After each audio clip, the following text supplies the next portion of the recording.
कक्षा 10 की छात्रा हूँ। जो हमारे विद्यालय को निरस्त करने का निर्णय लिया है वो बिल्कुल भी सही नहीं है, क्योंकि हमारे स्कूल में ऑलरेडी 500-600 बालिकाएं हैं और मॉर्निंग की शिफ्ट में ऑलरेडी 1000 बच्चे हैं। तो हम सबको साथ में बैठाएंगे तो कंबाइंड बैठेंगे तो हम बिल्कुल सही से नहीं बैठ पाएंगे और जो बाकी सुविधा है वो भी उपलब्ध नहीं हो पाएगी। और हमारे एग्जाम भी नज़दीक है तो दूसरे जो शिक्षक होंगे उनकी हमें पढ़ाई अच्छे से समझ नहीं आएगी। इसलिए हमारी सभी बालिकाओं की यही मांग है कि हमारी स्कूल को वापस निरस्त ना किया जाए और हमारी स्कूल हमारी ही रहे।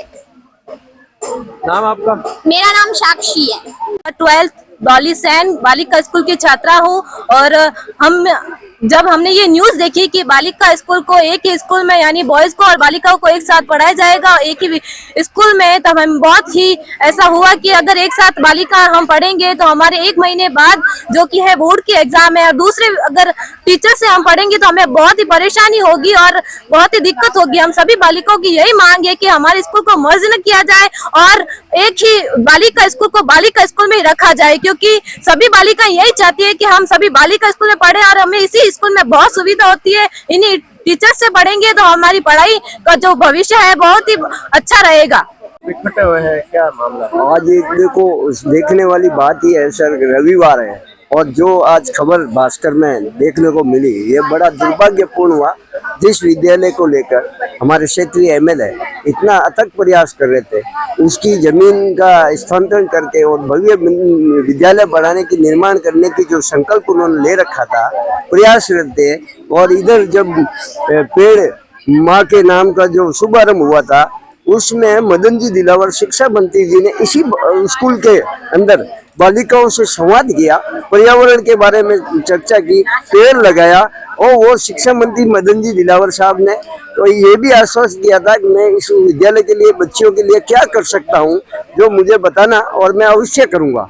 एक तो ये बात हुई। दूसरे एमएलए साहब प्रयासरत है। इसमें अचंभित करने वाली बात ऐसी घटनाक्रम आई कि सूरसागर की 2 विद्यालय कोई बालिकाएं जिनको मर्ज करने का आदेश आ गया। ये क्या मालूम, ये दर्शाता है कि ये प्रशासनिक कहीं त्रुटि रही है। जमीनी स्तर पर वास्तविकता को देखा नहीं गया है।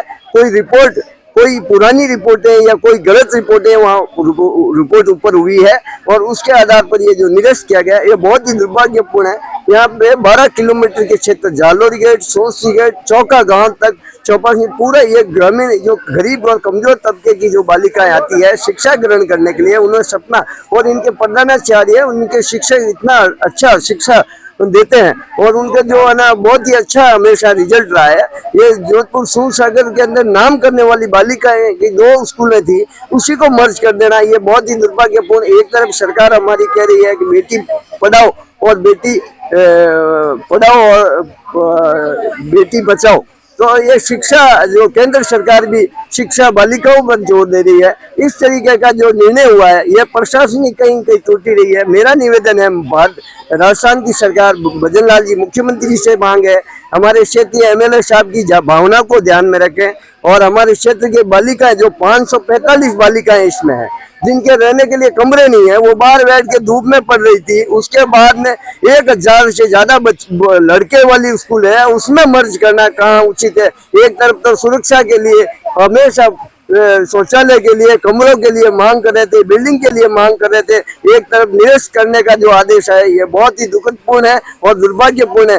ये आज तो रविवार है और आने वाले में ये बच्चे तो लोग कह रहे हैं कि हम पढ़ने ही नहीं आएंगे, जब उनका स्टाफ जो 1 महीने बाद बोर्ड की परीक्षा उसके अंदर इनको है ना दूसरे टीचर कैसे पढ़ाएंगे, कहाँ बैठेंगे। जो पहले कमरे हैं बॉयज के उसमें तो बरसात के मौसम में तो करंट आ रहा था, वहाँ तो लाइट फिटिंग नहीं है, ऊपर से छतें उखड़ी हुई पड़ी है, मतलब वो कमरे में बैठने लायक नहीं है। आप प्रशासन से क्या चाहते हैं? हम प्रशासन से चाहते हैं कि ये कहीं प्रशासनिक में कमी रही है, कोई है ना गलत रिपोर्ट हो गई है, उनकी पुनः जांच की जाए इस बालिकाओं की स्कूल की और क्या वास्तविकता है उसको ध्यान में रखते हुए, इन बालिकाओं के शिक्षित जीवन को ध्यान में रखते हुए इस निर्णय को निरस्त करे और इस जो बाधाएं आ रही है, जो स्थानांतरण करके लेने की फाइल जो है ना कलेक्टर साहब के पास अटकी हुई है, उसको बहाल करे और तुरंत भव्य निर्माण करावे इस विद्यालय का। बालिकाओं की ये मांग है और अभिभावकों की, क्षेत्र की, सभी क्षेत्र में पूरे जोधपुर क्षेत्र की बहुत बड़ी स्कूलें हैं जिसमें इतनी बड़ी स्ट्रेंथ है, गरीब लोग कहाँ पढ़ने जाएंगे। आपका परिचय? मैं जगदीश तंवर हूँ और मेरे 2 बच्चियाँ पहले पढ़ी, एक अभी भी पढ़ रही है, मैं अभिभावक हूँ।